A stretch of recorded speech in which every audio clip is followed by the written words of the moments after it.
Et j'ai pu voir malheureusement, enfin, j'ai vu les images, c'est des images qui resteront gravées toute ma vie. T'as un collègue qui a été pris en otage en 2017. Ouais. Ça, t'étais là-bas? Ouais.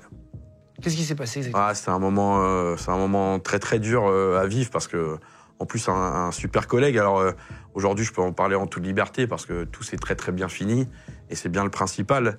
Mais on a été nombreux à être affectés sur cet incident parce que ça fait bizarre. Ça n'arrive pas qu'ailleurs.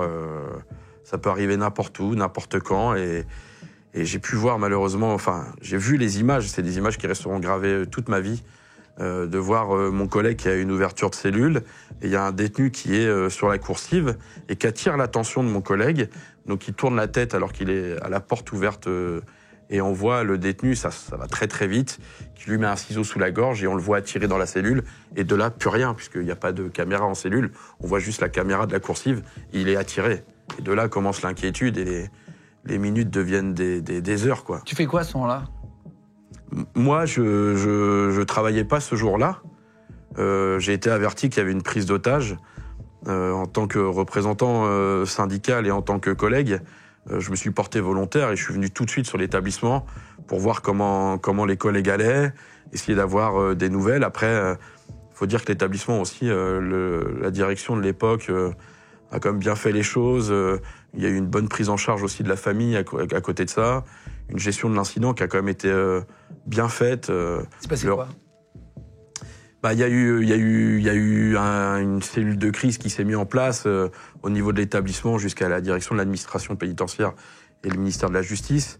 Et donc il y a tout de suite l'équipe régionale d'intervention et de sécurité de Rennes qui est arrivée sur le Mans très rapidement.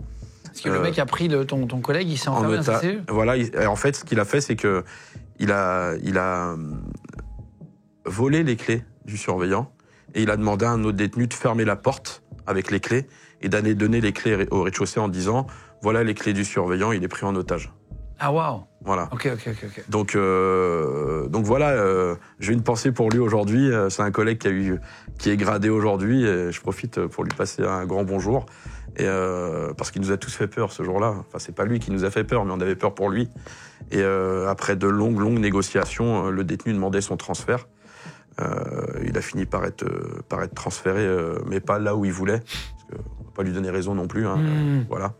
Donc ouais, c'est. Il a eu des problèmes d'avoir fait ça? Comment ça s'est fini? Parce que tu nous as pas raconté la fin. Il est parti en garde à vue à l'issue parce que bon, il s'est rendu. Il a été transféré dans une autre prison et depuis le détenu il s'est suicidé. Ah c'est vrai? Ouais.